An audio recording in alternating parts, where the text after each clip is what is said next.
Alright, welcome back to Sniper Elite V2. This is the 6th mission inside the game, and continuing off where we left off, we find out that one of the scientists is being held in a flak tower, and that being said, we need to go and retrieve some supplies and some information about the flak tower before we proceed any further. And the RAF has kindly dropped us some supplies, so we are on our way to pick those up.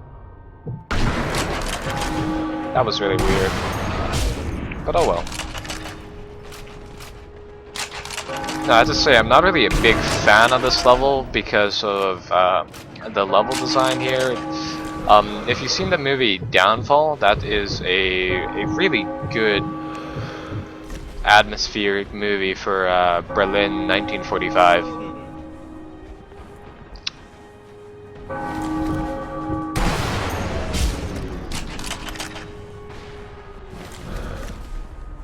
Alright, there's a tank up there. We can pull a shot off through here. That'll be good.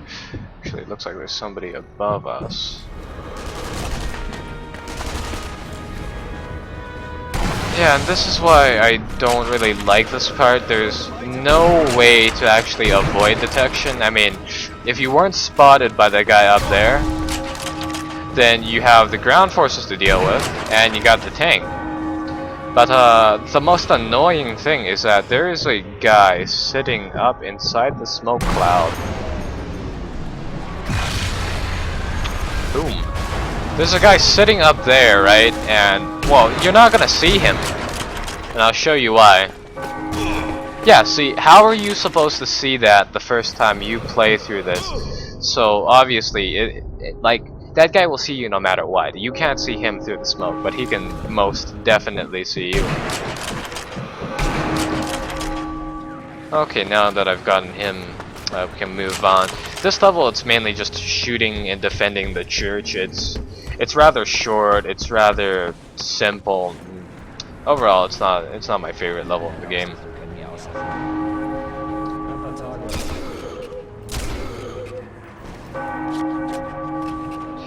There's only a really small, limited amount of like stealth you can do on this mission.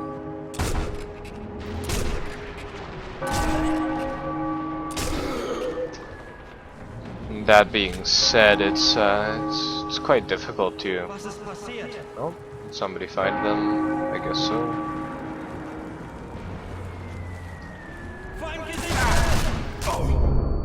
I hate it when the AI goes close to you and just sprays. It's a pain in the butt for sure. Alright, another one of these tanks, same loot points, and bam.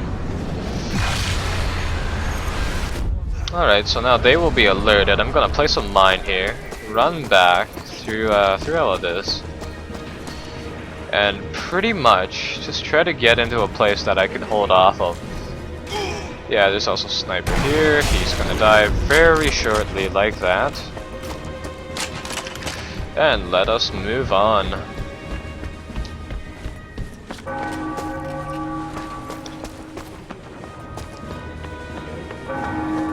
Okay.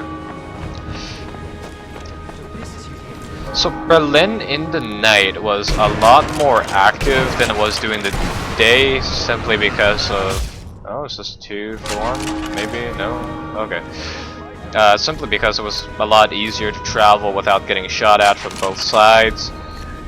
And I think they really should have converted this level to show more of the civilian side to the conflict. I mean, this is a really old church. I'm not sure if it's a historical building or if it's just a fictionalized building, but either way, you know, the old 1800 masonry and all that would have been quite a strong defensive position. It would have been nice seeing, like, you know, 1 or 2 civilians, groups of families and all that just kind of huddled inside.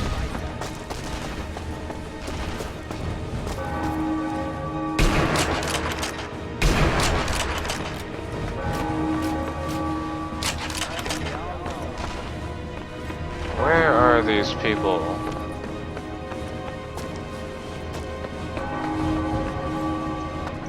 Where are they?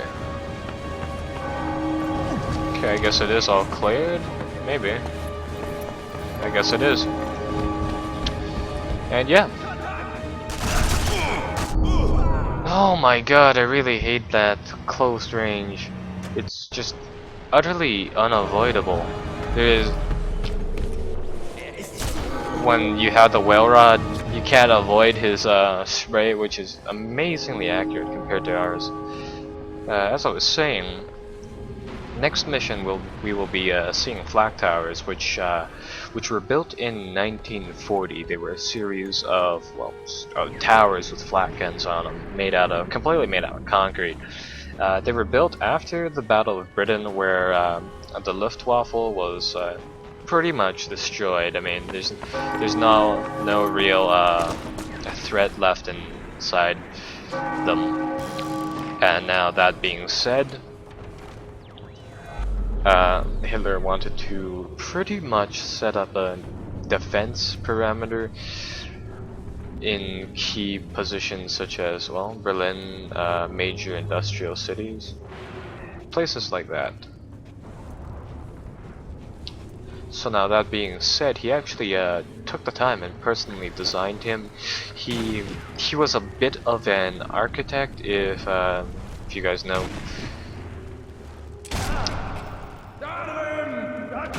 Which is kind of strange because he had a lot of really weird interests. One of them was architecture. He used to have these long walks with his... there was a guy, I think his name was Hugo something, I'm not sure. If you'd like to post his name in the comments, that would be great. But anyways, he would used to have these long walks when he was in his chateau with him, talking about how they would rebuild Berlin to make it more modernized and such and such. Surprisingly, the towers were actually constructed in 6 months, so they were really fast to build, and they were some of the last holdouts of German resistance. One notable one would be inside the Berlin Zoo, and I believe there were 2,000 some people in there when it finally surrendered, and that was, you know, a mixture of civilians and troops. Okay, so this is actually the part where we first get the Gewehr 43 through this airdrop. So yeah. They left me a Gewehr 43, ZF-4 telescopic sight, 4 times magnification. Nice. No time for a test drive though. Fritz had spotted me, as I'd known they would. Strangely enough, every single enemy sniper in the game seems to use one of these. So that being said, it's kind of strange how you just can't pick one up from them. Oh, there's a bottle next to that guy. You can shoot the bottles and get special item things. It's kind of fun, kind of not worth the time.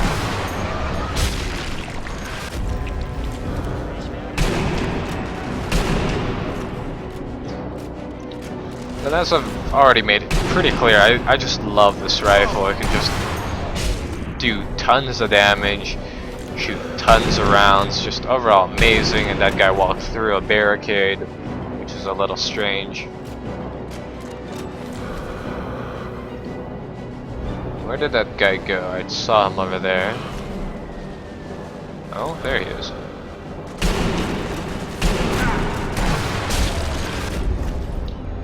There we go. So this is pretty much the end little bit of the level where you just kind of defend the church. It's like I said, I would prefer something different.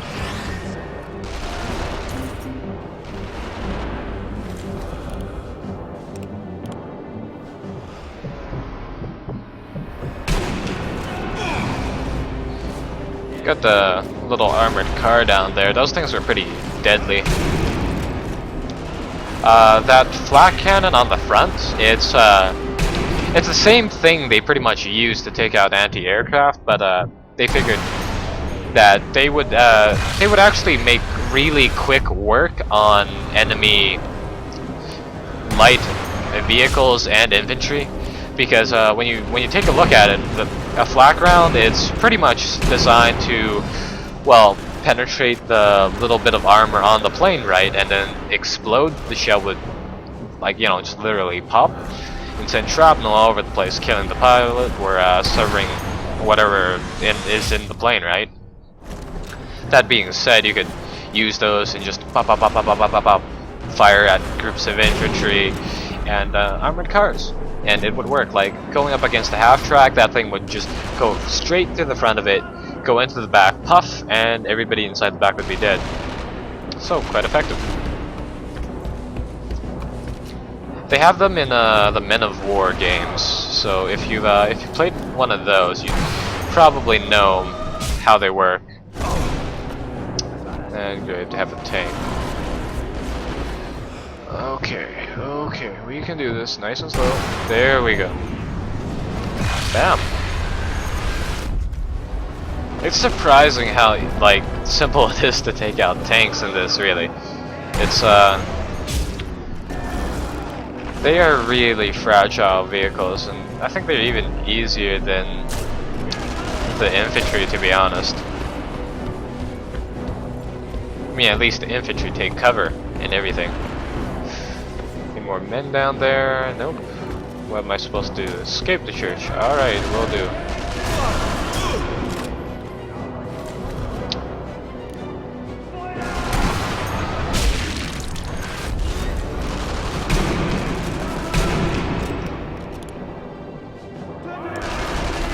Is that it? Is there any more? Anybody down there? Nope. Alright, time to go. Okay, and during the Battle of I was gonna say Britain for some reason. I always got those two mixed up when I was a kid. But anyways, the Russians actually had to bring in their tank destroyers, and I'm not sure if they were actually like self-propelled howitzers or assault guns, but in the oh crap, that's actually a lot of people. They had the Su-90s, Su-155s, and those vehicles, which were pretty much like essentially they were Stugs. That's the one thing that, like, you know, people can make a connection to. And they actually had to bring those in, especially like the bigger guns, like the 155s, to fire HE to take out positions. And one thing about them is that they actually tried doing that to the flak towers and firing big rounds like that into them, and it just wouldn't do anything. It'd do that, it'd make a dent in the concrete, and that's it. Oh, this is great, I'm out of bullets.